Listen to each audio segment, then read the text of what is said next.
Hello दोस्तों, स्वागत है आपका परीक्षा चिंतन पे। मैं विवेक मिश्रा आप लोगों का स्वागत करता हूं आज के इस नए ऑब्जेक्टिव सेशन वीडियो में। आज का टॉपिक है नियंत्रक एवं महालेखा परीक्षक कैग से संबंधित कुछ महत्वपूर्ण क्वेश्चन है। तो आज के इस नए संविधान के ऑब्जेक्टिव सेशन वीडियो में हम लोग नियंत्रक एवं महालेखा परीक्षक से संबंधित कुछ महत्वपूर्ण क्वेश्चन है आप लोगों के बीच लेके उपलब्ध हुए हैं। ये प्रश्न जो है कॉम्पिटिटिव एग्जाम में पूछे गए हैं या पूछे जाने की संभावना है, तो उन्हीं के दृष्टिकोण से यह क्वेश्चन चॉइस करके आप लोगों के बीच लेके आए हैं। वीडियो पसंद आए तो लाइक सब्सक्राइब शेयर जरूर करें। चलिए स्टार्ट करते हैं। पहला क्वेश्चन है, केंद्र सरकार के व्यय को नियंत्रित करने की शक्ति किसमें निहित है? चार ऑप्शन दिए गए हैं। संसद में, राष्ट्रपति में, सी है नियंत्रण एवं महालेखा परीक्षक में, डी है केंद्रीय वित्त मंत्री में। तो आपको इसमें में से बताना है कि केंद्र सरकार के व्यय का लेखा जोखा जो है वो किसके नियंत्रित करने की शक्ति वो किसके पास रहती है। तो चार ऑप्शन दिए गए थे, संसद, राष्ट्रपति, नियंत्रण एवं महालेखा परीक्षक में, डी है केंद्रीय वित्त मंत्री। तो इसमें सही ऑप्शन जो होगा वो होगा सी, नियंत्रक एवं महालेखा परीक्षक कैग जो होता है वो राज्य सरकार एवं केंद्र सरकार के व्यय जो करते हैं उनको नियंत्रित करने की शक्ति नियंत्रक एवं महालेखा परीक्षक में निहित होती है। तो राइट आंसर जो होगा वो सी होगा। नेक्स्ट क्वेश्चन है क्वेश्चन नंबर 2, भारत के नियंत्रक एवं महालेखा परीक्षक की नियुक्ति संविधान के किस अनुच्छेद के तहत की जाती है? तो चार ऑप्शन दिए गए हैं, तो इनमें से बताना है कि भारत के नियंत्रक एवं महालेखा परीक्षक जो है उनका नियुक्ति जो है वो किस अनुच्छेद के तहत की गई है। तो चार ऑप्शन है, ए है अनुच्छेद 63, बी है अनुच्छेद 148, सी है अनुच्छेद 165, डी है अनुच्छेद 76। इन चारों में से आपको बताना है नियंत्रक एवं महालेखा परीक्षक की नियुक्ति संविधान के किस अनुच्छेद के तहत किया गया है। तो इसमें सही ऑप्शन जो होगा वो होगा बी, अनुच्छेद 148 के तहत भारत में नियंत्रण एवं महालेखा परीक्षक जो होती हैं उनकी नियुक्ति की जाती है। तो संविधान के अनुच्छेद 148 आर्टिकल 148 के तहत कैग की नियुक्ति जो है वो की जाती है। कैग का से रिलेटेड जो आर्टिकल है वो 148 से 151 तक होता है। 148 से स्टार्टिंग होता है कैग का। तो ये अगर सीरियल्स याद किए हुए हैं कौन सा कितने से कितने के बीच परीक्षक नियंत्रण एवं महालेखा परीक्षक की नियुक्ति होती है, तो वो आप बता सकते हैं कि आर्टिकल 148 से 151 के बीच जो है कैग का प्रावधान किए गए हैं। तो ऑप्शन देख के आप बता सकते हैं कि नियंत्रण एवं महालेखा परीक्षक जो है आर्टिकल 148 के तहत नियुक्त होता है। 63 के अंतर्गत जो होता है वो उपराष्ट्रपति की नियुक्ति की जाती है। उपराष्ट्रपति ये आते हैं। अनुच्छेद 63 जो है वो उपराष्ट्रपति से संबंधित है। अनुच्छेद 165 जो है वो महाधिवक्ता जो होते हैं उनसे रिलेटेड है। ये भी कॉम्पिटिटिव एग्जाम में पूछा जाता है। अनुच्छेद 165 किससे रिलेटेड है? ये महाधिवक्ता से संबंधित है। अनुच्छेद 76 जो है वो महान्यायवादी जो होते हैं, महान्यायवादी से संबंधित आर्टिकल जो है वो 76 है। ये काफ़ी बार कॉम्पिटिटिव एग्जाम में पूछा जाता है। आर्टिकल 76 किससे रिलेटेड है? तो ये महान्यायवादी जो होते हैं, भारत के महान्यायवादी, उनकी नियुक्ति जो है वो आर्टिकल 76 के तहत की जाती है। अनुच्छेद 168 के अंतर्गत जो है 165 के अंतर्गत जो है वो महाधिवक्ता जो होते हैं उनकी से रिलेटेड है। अनुच्छेद 63 जो है वो उपराष्ट्रपति से संबंधित है। और नियंत्रण एवं महालेखा परीक्षक की नियुक्ति जो है वो आर्टिकल 148 के तहत की जाती है। तो राइट आंसर जो होगा बी होगा। नेक्स्ट क्वेश्चन की तरफ हम बढ़ते हैं। प्रश्न संख्या 3, भारत के नियंत्रक एवं महालेखा परीक्षक को किस प्रकार पद से हटाया जा सकता है? चार ऑप्शन दिए गए हैं।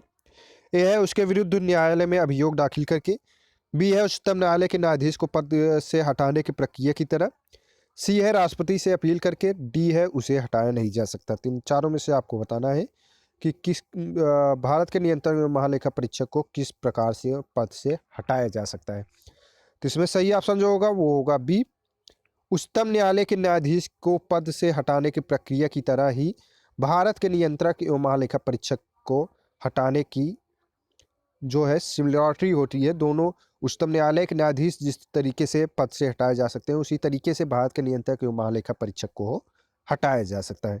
तो राइट आंसर जो होगा वो होगा बी, उच्चतम न्यायालय के न्यायाधीश को पद से हटाने की प्रक्रिया की तरह भारत के नियंत्रक एवं महालेखा परीक्षक को पद से हटाया जाता है। अगला प्रश्न है प्रश्न नंबर 4, निम्नलिखित में से किसके द्वारा भारत के नियंत्रक एवं महालेखा परीक्षक के पद का सृजन किया गया था। 4 ऑप्शन दिए गए हैं। ए है संसदीय अधिनियम द्वारा, बी है संविधान द्वारा, सी है मंत्रिमंडल के संकल्प द्वारा और डी है इनमें में से कोई नहीं। इन चारों में से आपको बताना है कि किसके तहत जो है भारत में नियंत्रक एवं महालेखा परीक्षक का पद सृजित किया गया था। तो इसमें सही ऑप्शन जो होगा वो होगा बी, संविधान द्वारा।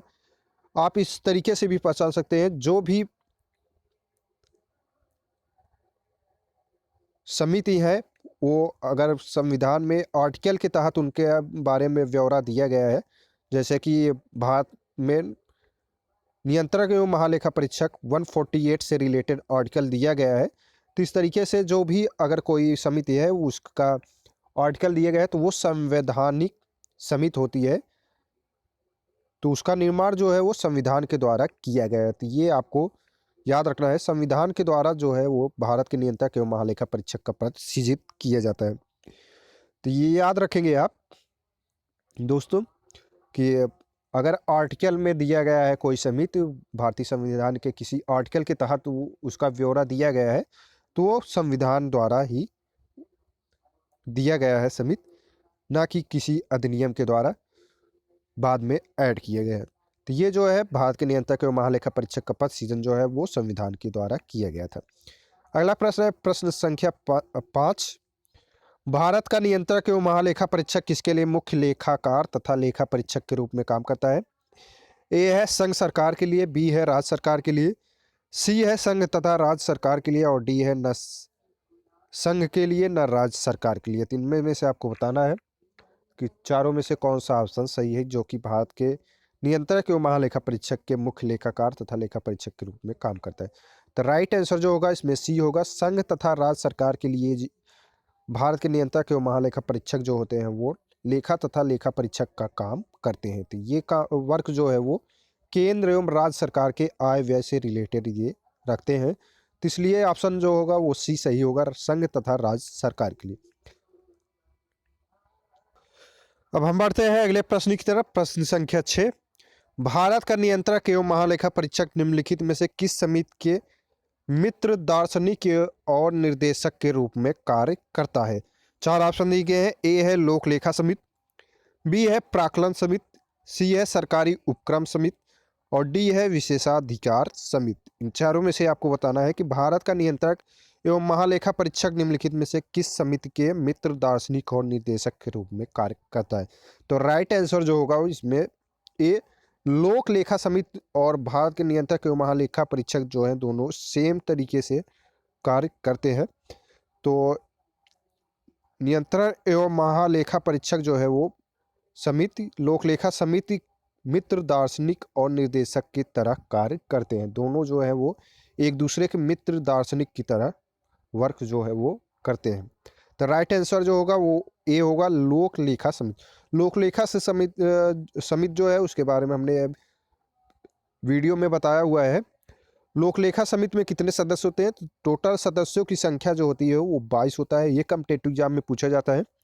लोक लेखा समिति में कितने सदस्य होते हैं, 22 होते हैं। जब 22 में से 15 सदस्य जो होते हैं वो लोकसभा के द्वारा होते हैं, जबकि 7 सदस्य जो होते हैं वो राज्यसभा के द्वारा उसमें नियुक्त किए जाते हैं। तो राइट जो होगा लोक लेखा समिति में सदस्यों की संख्या जो है वो 22 है। 15 सदस्य जो है वो लोकसभा से होते हैं और 7 सदस्य जो होंगे वो राज्यसभा से। तो ये आपको याद रखना है। अब हम बढ़ते हैं अगले प्रश्न की तरफ। प्रश्न संख्या 7, भारत के नियंत्रक एवं महालेखा परीक्षक के बारे में सही कथन है। 4 ऑप्शन दिए गए हैं। तो इन चारों में से आपको पहचानना है कि कौन सा कथन भारत के नियंत्रक एवं महालेखा परीक्षक के बारे में सही है। ए है इसकी नियुक्ति जो है वो राष्ट्रपति के द्वारा की जाती है, बी है इस पर महाभियोग चलाया जा सकता है, सी है वह केवल लोक उपक्रमों का लेखा परीक्षक कर सकता है और डी है भारत सरकार के मंत्रालयों का लेखा तैयार कर सकता है। तो इसमें सही ऑप्शन जो होगा वो होगा ए, इसकी नियुक्ति जो है वो राष्ट्रपति के द्वारा किया जाता है। भारत के नियंत्रक एवं महालेखा परीक्षक का जो नियुक्ति है वो राष्ट्रपति के द्वारा की जाता है। बी ऑप्शन दिया गया है इस पर महाभियोग। महाभियोग जो है वो सिर्फ राष्ट्रपति पे ही चलाया जा सकता है, राष्ट्रपति पे ही महाभियोग जो है वो चलाया जा सकता है। महाभियोग की तरह ही सिमिलर ही है, लेकिन वो महाभियोग यहाँ पे वर्ड यूज नहीं होता है। भारत के नियंत्रक एवं महालेखा परीक्षक के बारे में, इन्हें भी उच्चतम न्यायालय के न्यायाधीश की तरह ही पद से हटाया जा सकता है। तो यहाँ पे महाभियोग शब्द यूज किया गया है, इसलिए ये ऑप्शन जो है वो गलत है। सी ऑप्शन दिए गए हैं वह केवल उपक्रमों का लेखा परीक्षक कर सकता है, ये भी गलत है। भारत सरकार मंत्रालयों का लेखा तैयार करता है, ये भी गलत है। तो इसमें सही ऑप्शन जो होगा वो ए, इसकी नियुक्ति जो है वो राष्ट्रपति के द्वारा किया जा सकता है। जिन्होंने अभी तक टेलीग्राम ग्रुप नहीं ज्वाइन किया है, डिस्क्रिप्शन बॉक्स में हम टेलीग्राम ग्रुप का लिंक दे देंगे, तो वो ग्रुप ज्वाइन कर लेंगे, तो वहाँ पे डेली करंट के जो क्वेश्चन आते हैं वो आपको मिलते रहेंगे। बढ़ते हैं अगले प्रश्न की तरफ। प्रश्न संख्या 8, भारत के नियंत्रक एवं महालेखा परीक्षक का कार्यकाल होता है, 4 ऑप्शन दिए गए हैं। 5 वर्ष या 65 वर्ष आयु जो पहले हो, बी है 6 वर्ष या 62 वर्ष आयु जो पहले हो, सी है 6 वर्ष या 65 वर्ष जो आयु पहले हो, और डी है 5 वर्ष या 62 वर्ष आयु जो पहले कंप्लीट हो जा रहा है। तो इसमें सही ऑप्शन जो होगा वो होगा सी, 6 वर्ष या 65 वर्ष, अगर दोनों में से कोई जो पहले कंप्लीट हो जा रहा है तो उनका कार्यकाल जो है वो वहाँ पे समाप्त हो जाता है। तो भारत के नियंत्रक एवं महालेखा परीक्षक का कार्यकाल जो होता है वो 6 वर्ष होता है, या 65 वर्ष अगर कम आयु उनकी कंप्लीट हो जा रही है तो उनका कार्यकाल समाप्त हो जाता है। तो राइट आंसर सी हो जाएगा। नेक्स्ट क्वेश्चन की तरफ पढ़ते हैं। क्वेश्चन नंबर, तो अगला प्रश्न है प्रश्न संख्या 9, निम्नलिखित में से कौन सांसद की लोक लेखा समिति की बैठक में उपस्थित रहता है? 4 ऑप्शन दिए गए हैं। ए है भारत का महान्यायवादी, बी है भारत के नियंत्रक लेखा परीक्षक, सी है भारत के महाधिवक्ता, और डी है इनमें में से कोई नहीं। तो 4 ऑप्शन दिए गए हैं, तो इनमें में से आपको बताना है कि कौन संसद की लोक लेखा समिति की बैठक में उपस्थित रहता है। तो ऊपर हमने बताया लोक लेखा समिति जो है वो सिमिलरिटी है भारत के नियंत्रक एवं महालेखा परीक्षक के द्वारा दार्शनिक एक मित्र के द्वारा होता है। तो इसमें सही ऑप्शन जो होगा वो संसद की लोक लेखा समिति की बैठक में जो है वो भारत के नियंत्रक एवं महालेखा परीक्षक जो होते हैं वो उपस्थित रहते हैं। तो राइट आंसर जो होगा वो बी होगा। अगले प्रश्न की तरफ बढ़ते हैं। प्रश्न संख्या 10, नियंत्रक एवं महालेखा परीक्षक अपनी रिपोर्ट किसे दे सकता है? तो नियंत्रक एवं महालेखा परीक्षक जो होता है वो रिपोर्ट 2 लोगों को दे सकता है। तो ऑप्शन की तरफ देखते हैं पहले हम। ऑप्शन ए है संसद को, ऑप्शन बी है प्रधानमंत्री को, ऑप्शन सी है राष्ट्रपति को, ऑप्शन डी है सर्वोच्च न्यायालय को। तो इन चारों में से आपको बताना है कि नियंत्रक एवं महालेखा परीक्षक जो है वो अपनी रिपोर्ट किसे देता है। तो इसमें सही ऑप्शन की तरफ अगर हम देखें तो सी ऑप्शन जो है वो सही है। राष्ट्रपति को जो है नियंत्रक एवं महालेखा परीक्षक जो होते हैं वो अपनी रिपोर्ट देते हैं केंद्र सरकार केंद्र में। और राज्य में अगर बात की जाए, राज्य की आय व्यय से रिलेटेड जो भी लेखा रिपोर्ट होती है वो नियंत्रक एवं महालेखा के द्वारा राज्यपाल को दिया जाता है। तो ये आपको याद रखना है। नियंत्रक एवं महालेखा परीक्षक जो है वो 2 लोगों को अपनी रिपोर्ट सौंपता है। राज्य स्तर पर जो है वो राज्यपाल को सौंपता है। केंद्र स्तर पर बात की जाए तो राष्ट्रपति को वो अपना रिपोर्ट सौंपता है। अगले प्रश्न की तरफ पढ़ते हैं। प्रश्न संख्या 11 है, नियंत्रक एवं महालेखा परीक्षक का वेतन किसके समान होता है? 4 ऑप्शन दिए गए हैं। ए है भारत के सर्वोच्च न्यायालय के न्यायाधीश के समान, बी है उच्च न्यायालय के मुख्य न्यायाधीश के समान, सी है भारत के महान्यायवादी के समान, और डी है इनमें में से कोई नहीं। तो इसमें सही ऑप्शन जो होगा वो होगा ए, भारत के सर्वोच्च न्यायालय के न्यायाधीश के समान जो है वो भारत के नियंत्रक एवं महालेखा परीक्षक जो होते हैं उनका वेतन होता है। इसमें मुख्य न्यायाधीश नहीं, भारत के सर्वोच्च न्यायालय के न्यायाधीश जो होते हैं, टोटल न्यायाधीशों की संख्या इस समय 32-33 हो गई है। तो जो मुख्य न्यायालय के सर्वोच्च न्यायालय के जो न्यायाधीश होते हैं उनके वेतन के बराबर जो होता है भारत के महान नियंत्रक एवं लेखा परीक्षक का वेतन होता है, ना कि मुख्य न्यायाधीश के बराबर। तो ये जो है ऑप्शन गलत हो जाएगा, ये भी गलत। तो इसमें सही ऑप्शन जो होगा भारत के सर्वोच्च न्यायालय के न्यायाधीश के समान जो है उनका वेतन होता है। वेतन जो है वो 2,50,000 इनका वेतन होता है भारत के नियंत्रक एवं महालेखा परीक्षक का। तो राइट आंसर ए हो गया। अगले प्रश्न की तरफ बढ़ते हैं। प्रश्न संख्या 12 है, नियंत्रक एवं महालेखा परीक्षक से प्राप्त लेखकों को कहाँ प्रस्तुत करते हैं? ए है स्वयं के पास, बी है प्रधानमंत्री के पास, सी है उपराष्ट्रपति के पास, डी है संसद में। तो यहाँ आपको बताना है कि नियंत्रक एवं महालेखा परीक्षक द्वारा रिपोर्ट जो है राष्ट्रपति को जब सौंपा जाता है तो वो किसके पास कहाँ पे प्रस्तुत करते हैं? तो ऑप्शन की तरफ देखते हैं। तो स्वयं के पास, तो स्वयं के पास राष्ट्रपति नहीं दे सकता। बी है प्रधानमंत्री के पास, ये भी ऑप्शन गलत है। सी है उपराष्ट्रपति के पास, ये भी गलत है। डी संसद में जो है वो भारत के महानियंत्रक एवं लेखा परीक्षक की रिपोर्ट जो है वो संसद में पेश करता है, प्रस्तुत करता है। तो राइट आंसर जो होगा वो डी होगा। अगले प्रश्न की तरफ बढ़ते हैं। प्रश्न संख्या 13 है, किसने कैग को भारतीय संविधान का सबसे महत्वपूर्ण अधिकारी पद बताया था? तो ये आपको बताना है। कैग यानी भारत के नियंत्रक एवं महालेखा परीक्षक जो होते हैं, उन भारतीय संविधान का सबसे महत्वपूर्ण अधिकारी पद जो है वो किसने कहा था? तो इन चारों में से आपको बताना है। ऑप्शन की तरफ देखते हैं। जवाहरलाल नेहरू ने, सरदार वल्लभ भाई पटेल ने, बी आर अम्बेडकर ने, डी है राजेंद्र प्रसाद ने। तो इसमें में सही ऑप्शन जो होगा वो सी होगा। बी आर अम्बेडकर ने ही भारत के नियंत्रक एवं महालेखा परीक्षक को संविधान का जो है महत्वपूर्ण अधिकारी जो है वो बताया था। इन्होंने संविधान की समिति की बैठक में बताया था कि भारत का नियंत्रक एवं महालेखा परीक्षक जो है वो भारतीय संविधान का महत्वपूर्ण अधिकारी होता है। तो राइट आंसर सी हो जाएगा। अगले प्रश्न की तरफ बढ़ते हैं। प्रश्न संख्या 14 है, निम्नलिखित में से किसे सेवानिवृत्त पदाधिकारी को सरकार के अधीन किसी पद पर नियुक्त करने से मना है? तो इनमें में से आपको बताना है कि कोई अगर पदाधिकारी है जो सेवानिवृत्त हो रहा है, इन चारों में से उसे दूसरे पद पर नियुक्त नहीं किया जा सकता है, वह नियुक्त नहीं हो सकता है। तो उसके बारे में बताना है।